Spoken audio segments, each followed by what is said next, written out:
به نام خالق هستی، قدرت ذهن ناخودآگاه شما، فصل 19.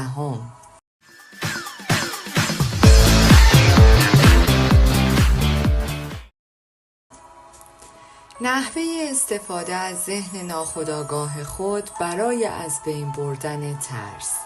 یکی از دانشجویان ما به من گفت که از او برای سخنرانی در ضیافت دعوت شده است. وی گفت که از فکر اینکه قبل از 1000 نفر صحبت کند وحشت زده شده است.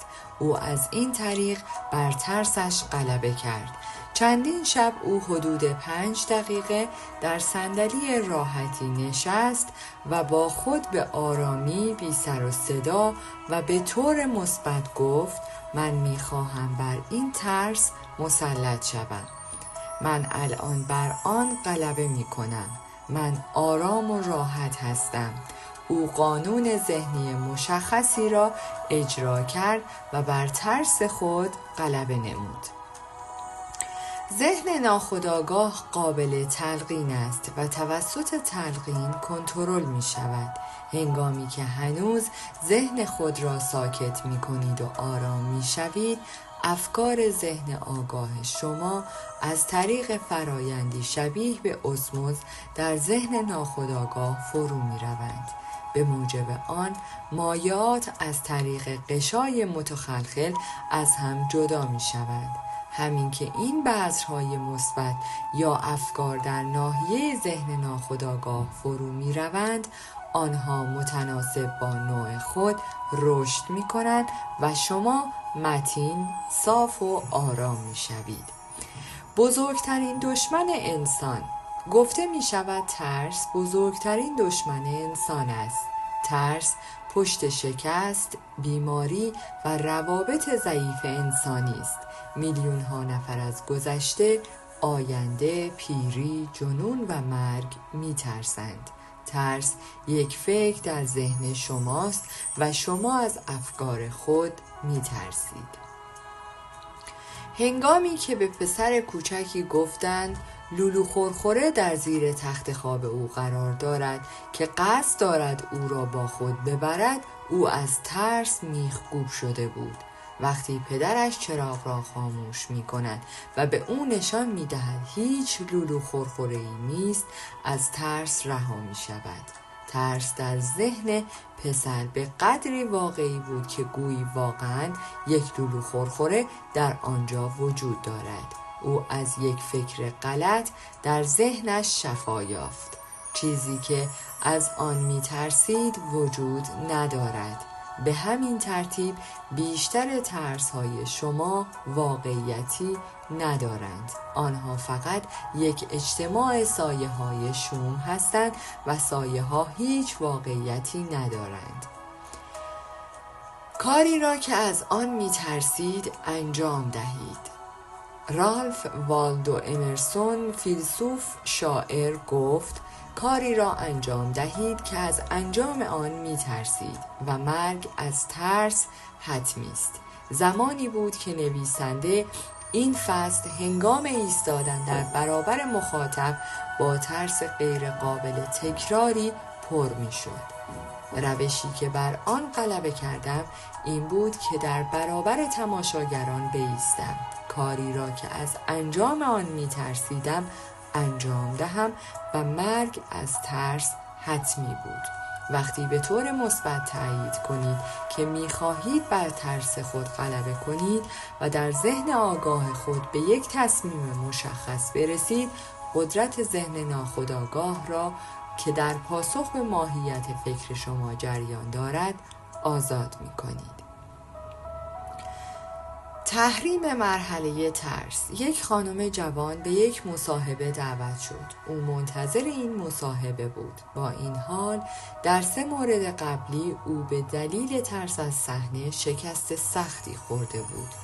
او صدای بسیار خوبی داشت، اما مطمئن بود که وقتی زمان آواز خواندن او فرا می‌رسد وحشت صحنه او را گرفتار خواهد کرد. ذهن ناخودآگاه ترس‌های شما را به عنوان یک درخواست در نظر می‌گیرد. آنها را آشکار می کند و آنها را به تجربه خود وارد می کند. در 3 آزمون قبلی او نوت‌های اشتباهی را خواند و سرانجام شکست خورد و گریه کرد. علت همانطور که قبلا ذکر شد یک تلقین بر خود به طور غیر ارادی بود. به عنوان مثال یک ترس خاموش، احساسی و ذهنی شده بود. او با تکنیک زیر بر آن غلبه کرد. 3 بار در روز خودش را در یک اتاق جدا کرد. راحت روی صندلی راحتی نشست و بدنش را شل کرد و چشمانش را بست. او در حد توان خود ذهن و بدن خود را سبک کرد. سکون جسمی انفعال را ترجیح می دهد و ذهن را در برابر پیشنهاد پذیراتر می کند. او بر تلقین ترس با گفتگویی برخلاف آن این تلقین را خنثی کرد و گفت: من زیبا می‌خوانم، خوش ذوق، سرحال، با اعتماد به نفس و آرام هستم. او کلمات را آرام، ملایم و با احساس از 5 تا 10 بار در هر جلسه‌ای تکرار می‌کرد. او هر روز 3 بار چنین جلسه‌ای داشت و یکی بلافاصله قبل از خواب شبانه. در پایان 1 هفته او کاملا آماده و با اعتماد به نفس بود و یک آزمون قطعاً برجسته ارائه داد. روش فوق را انجام دهید و مرگ از ترس حتمی است. ترس از شکست. گاهی اوقات افراد جوان از دانشگاه محلی و همچنین معلمان مدرسه که اغلب به نظر می‌رسد در امتحانات از تلقین فراموشی رنج می‌برند به دیدن من می‌آیند. شکایت همیشه یکسان است: من بعد از پایان امتحان پاسخها را می‌دانم، اما جوابها را در هنگام امتحان به خاطر نمی‌آورم. ایده‌ای که خود تحقق می‌یابد ایده‌ای است که ما همواره توجه خود را به آن متمرکز می‌کنیم. در می‌یابیم که هر کدام درگیر ایده شکست است. ترس در پشت فراموشی موقتی است و این عامل کل تجربه است. یک دانشجوی جوان پزشکی درخشانترین فرد در کلاس خود بود، اما در زمان امتحانات کتبی یا شفاهی متوجه شد که در پاسخگویی به سوالات ساده مشکل دارد. من برای او توضیح دادم که دلیل او نگرانی و ترس از چند روز قبل از امتحان بود. این افکار منفی با ترس پر شده است. افکار درگیر در احساس قدرتمند ترس در ذهن ناخودآگاه تحقق می‌یابد. به عبارت دیگر، این مرد جوان از ذهن ناخودآگاه خود می‌خواست که ببیند شکست می‌خورد و این دقیقاً همان کاری بود که انجام داد. روز امتحان وی خود را مبتلا به آنچه در محافل روانشناسی تلقین فراموشی می‌نامد دید. چگونه او بر ترس غلبه کرد؟ او فهمید که ذهن ناخودآگاه او انبار حافظه است و از آنچه در طول دوره آموزش پزشکی شنیده و خوانده است ثبت کاملی دارد. علاوه بر این او یاد گرفت که ذهن ناخودآگاه پاسخگو و دو جانبه است. راه انس با آن آرامش، صلح و اعتماد به نفس بود. او هر شب و صبح تصور می‌کرد مادرش به خاطر کارنامه فوق‌العاده‌اش به او تبریک می‌گوید. او نامه‌ای خیالی از او در دست داشت. همانطور که شروع به فکر کردن در مورد نتیجه خوش کرد، پاسخ یا عکس‌العمل متناظر یا متقابل را در خودش به صدا درآورد. قدرت خردمندانه و قادر مطلق ذهن ناخودآگاه ذهن آگاه وی را بر این اساس تسخیر، دیکته و هدایت کرد. او غایت را تصور می کرد. در نتیجه وسیله‌ای برای تحقق هدف می ساخت. به دنبال این روش وی در گذراندن معاینات بعدی مشکلی نداشت. به عبارت دیگر خرد ذهنی او را فرا گرفت و او را وادار کرد که گزارش بسیار خوبی از خود ارائه دهد. ترس از آب، کوه، مکانهای بسته و غیره. افراد زیادی هستند که از رفتن به آسانسور، کوهپیمایی یا حتی شنا در آب می‌ترسند. چه بسا که این فرد در جوانی تجربه‌های ناخوشایندی در آب داشته باشد، مانند این که به زور بدون توانایی شنا در آب انداخته شده است. ممکن است او را به زور در آسانسوری که نتوانسته به درستی کار کند بازداشت کرده و باعث ترس از مکانهای بسته شده است. من از حدود 10 سالگی تجربه داشتم. به طور تصادفی در استخر افتادم و 3 بار پایین آمدم. هنوز میتوانم یادآوری کنم که تاریکی آب سرم را فرا گرفته است و نفس نفس میکشم تا اینکه در آخرین لحظه پسری دیگری مرا بیرون کشید. این تجربه در ذهن ناخودآگاه من فرو رفت و سالها از آب میترسیدم. یک روانشناس سالخورده به من گفت به استخر برو، به آب نگاه کن و با صدای بلند بگو میخواهم بر تو غلبه کنم. من میتوانم بر تو غلبه کنم. سپس وارد آب شو، درس بخوان و بر آن غلبه کن. این کار را کردم و به آب غلبه کردم. اجازه ندهید آب بر شما غلبه کند. به یاد داشته باشید شما استاد آب هستید. هنگامی که ذهنیت جدیدی به خود گرفتم، قدرت قادر ذهن ناخودآگاه به من قدرت داد، به من ایمان و اعتماد به نفس داد و به من امکان داد بر ترس خود غلبه کنم. تکنیک اصلی برای غلبه بر هر ترس خاص. موارد زیر یک فرایند و تکنیک برای غلبه بر ترس است که من از پلتفرم آموزش می دهم. عالی کار می کند، امتحان کنید. فرض کنید از آب، کوه، مصاحبه، ممیزی یا از مکانهای بسته می ترسید. اگر از شنا می ترسید اکنون 5 یا 10 دقیقه 3 یا 4 بار در جا بنشینید و تصور کنید که در حال شنا هستید. در واقع شما در ذهن خود شنا می کنید. این یک تجربه ذهنی است. از نظر ذهنی شما خود را در آب پیش بینی کرده اید. لرزیدن آب و حرکت دستها و پاها را احساس می کنید. این همه واقعی، زنده و یک فعالیت شادی‌آور از ذهن است. این رویا پردازی بیهوده نیست، زیرا شما می‌دانید آنچه را که در تخیل خود تجربه می‌کنید در ذهن ناخودآگاه شما توسعه می‌یابد. در این صورت مجبور خواهید شد تصویر و شکل تصویری را که در ذهن عمیق خود تحت تاثیر قرار داده اید بیان کنید. این قانون ذهن ناخودآگاه است. اگر از کوه یا مکانهای بلند ترسیده باشید می توانید همین روش را به کار بگیرید. تصور کنید در حال بالا رفتن از کوه هستید.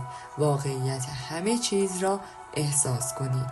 از مناظر لذت ببرید. بدانید که با ادامه این کار ذهنی این کار را با سهولت و راحتی از نظر جسمی انجام خواهید داد. او آسانسور را دلپذیر کرد. من یکی از مدیران یک شرکت بزرگ را می شناختم که از سوار شدن در آسانسور وحشت داشت. او هر روز صبح با 5 پله به دفتر خود می رفت. او گفت که هر شب و هر روز چند بار شروع به دلپذیر کردن آسانسور می کرد. او سرانجام بر ترس خود غلبه کرد. این آسانسور را به این ترتیب دلپذیر کرد. آسانسور در ساختمان ما یک ایده عالی است. از ذهن جهانی بیرون آمد. این یک مزیت و دلپذیری برای همه کارمندان ما است. خدمات فوق‌العاده‌ای می‌دهد. با نظم الهی کار می‌کند. من در آن با آرامش و لذت سوار می‌شوم.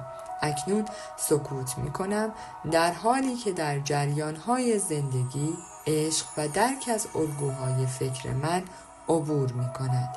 در تخیل من اکنون در آسانسور هستم و به دفتر خود پا می‌گذارم.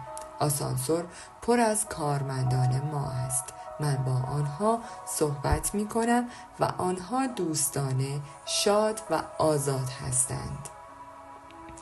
این یک تجربه فوق‌العاده از آزادی، ایمان و اعتماد به نفس است. من تشکر می‌کنم. وی این دعا را حدود 10 روز ادامه داد و در روز 11 با سایر اعضای سازمان به آسانسور رفت و کاملا آزاد بود. ترس طبیعی و غیر طبیعی. انسان فقط با 2 ترس از افتادن و ترس از صدا به دنیا می آید. اینها نوعی سیستم هشدار هستند که به طور طبیعی به عنوان وسیله‌ای برای حفظ خود به شما داده می شود.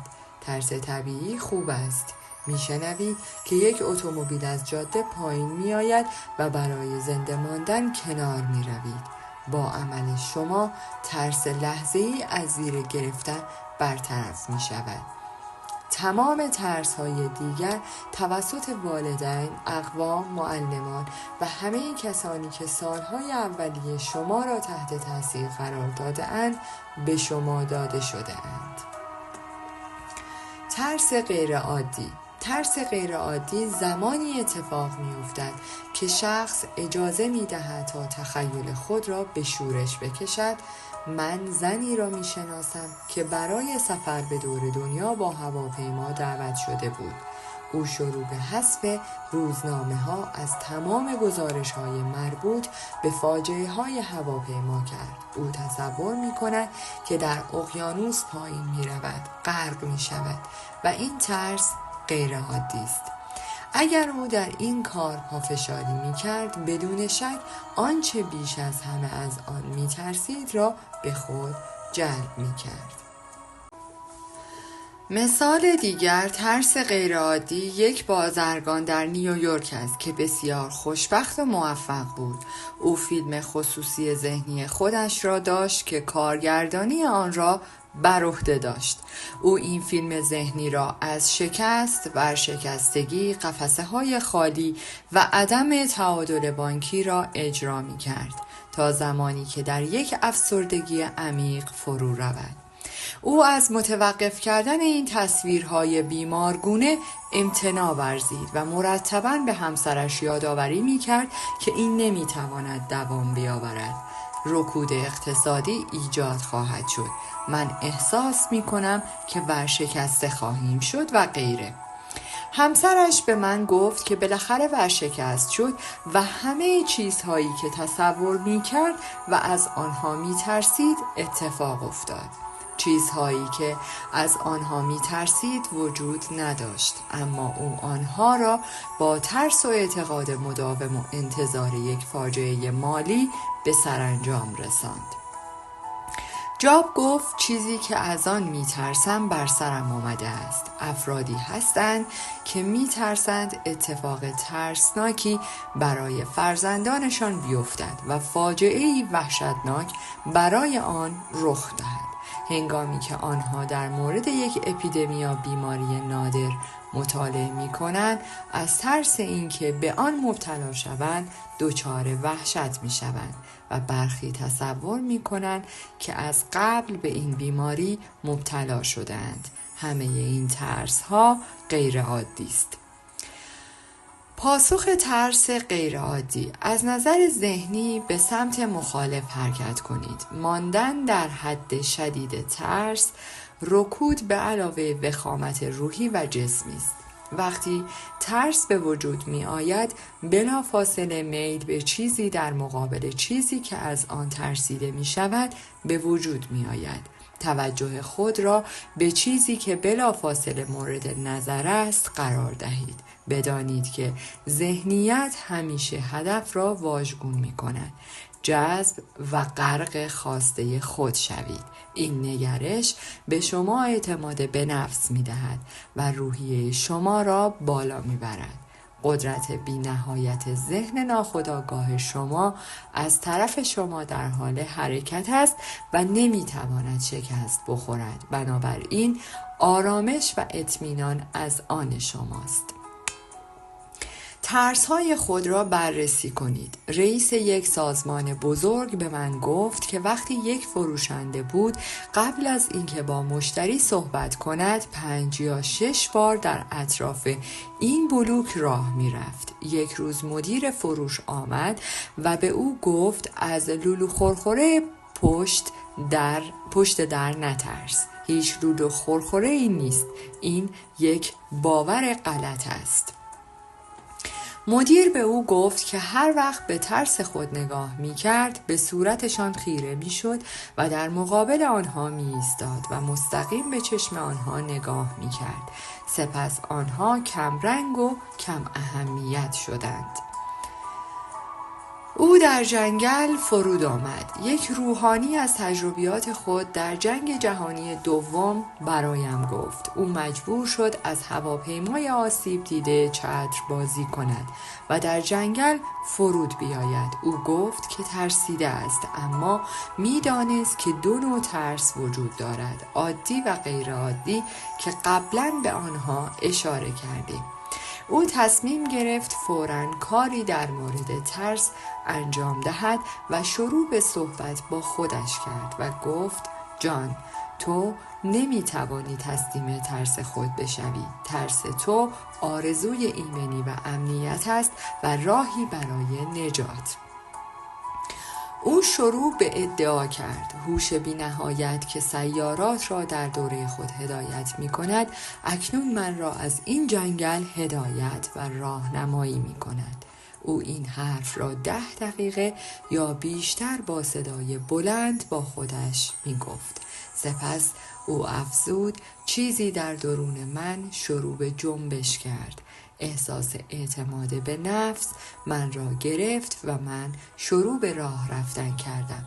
پس از چند روز من به طور معجزه‌آسایی از جنگل بیرون آمدم و توسط یک هواپیمای نجات پیدا کردم. تغییر نگرش ذهنی او را نجات داد. اطمینان و اعتماد او به خرد ذهنی و قدرت درون او راه حل مشکل او بود. وی گفت اگر من از سرنوشت خود ابراز ناراحتی می کردم و ترسهایم را می پذیرفتم، تسلیم ترس هیولا می شدم و احتمالاً از ترس و گرسنگی می مردم. او خودش را برکنار کرد.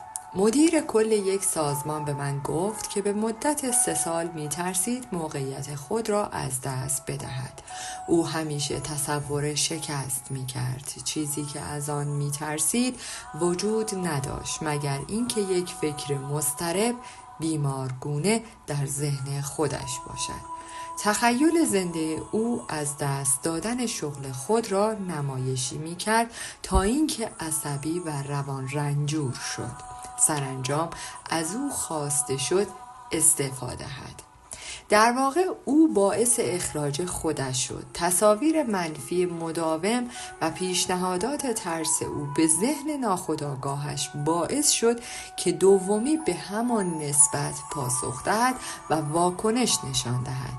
این باعث اشتباهات و تصمیمات احمقانه وی شد که منجر به شکست وی به عنوان مدیر کل شد.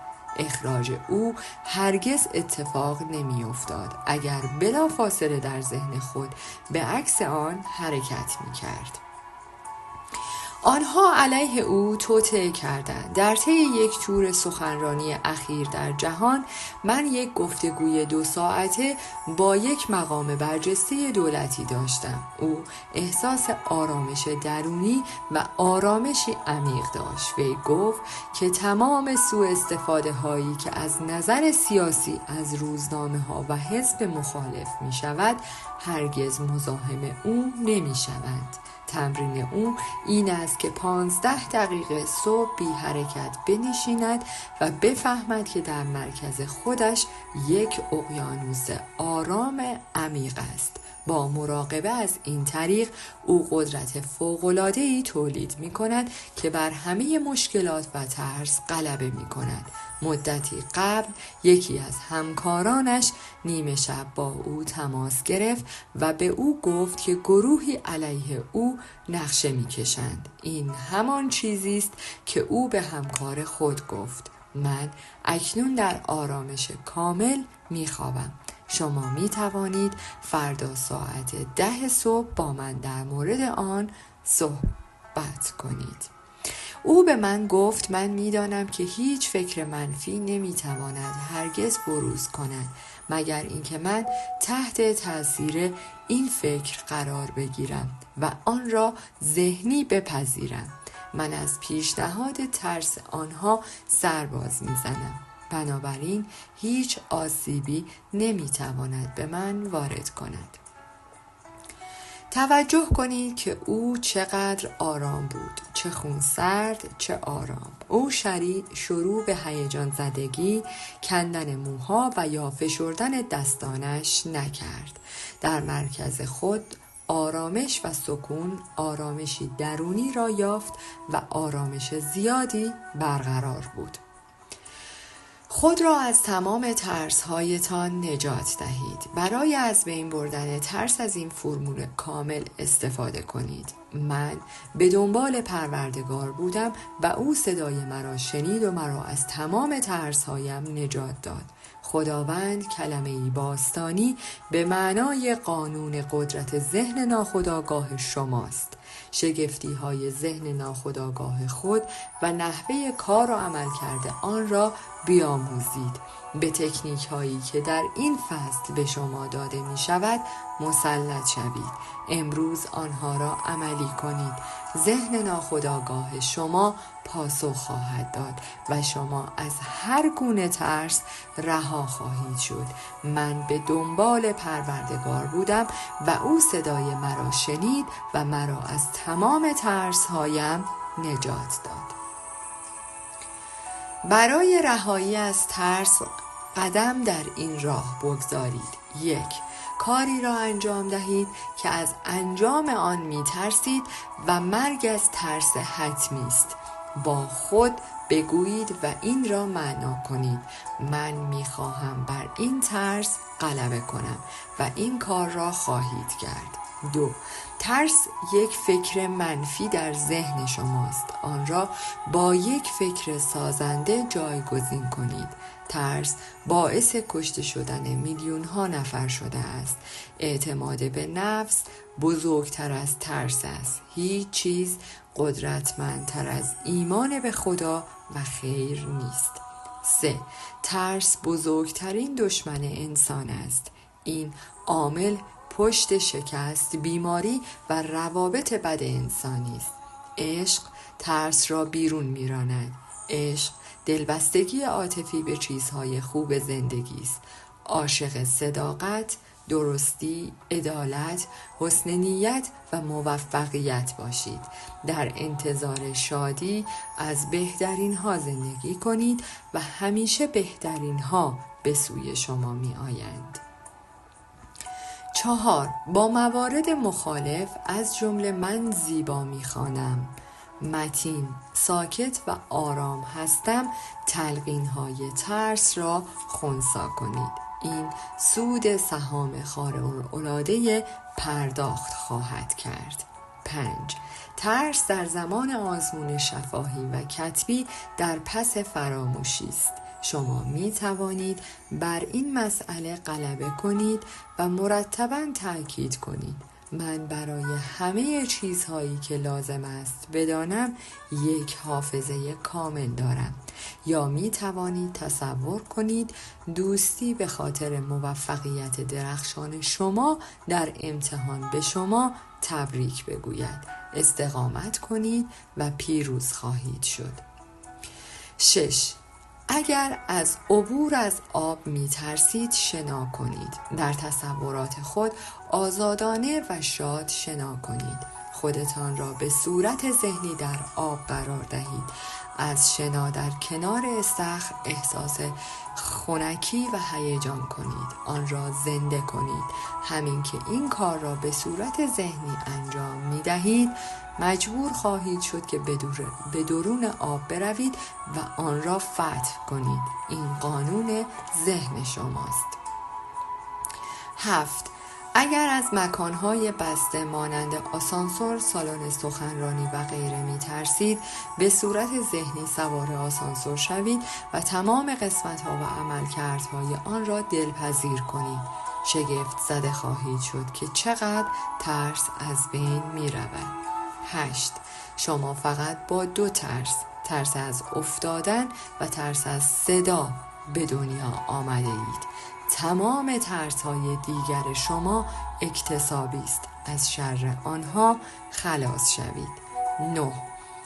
ترس عادی خوب است. ترس غیر عادی بسیار بد و مخرب است.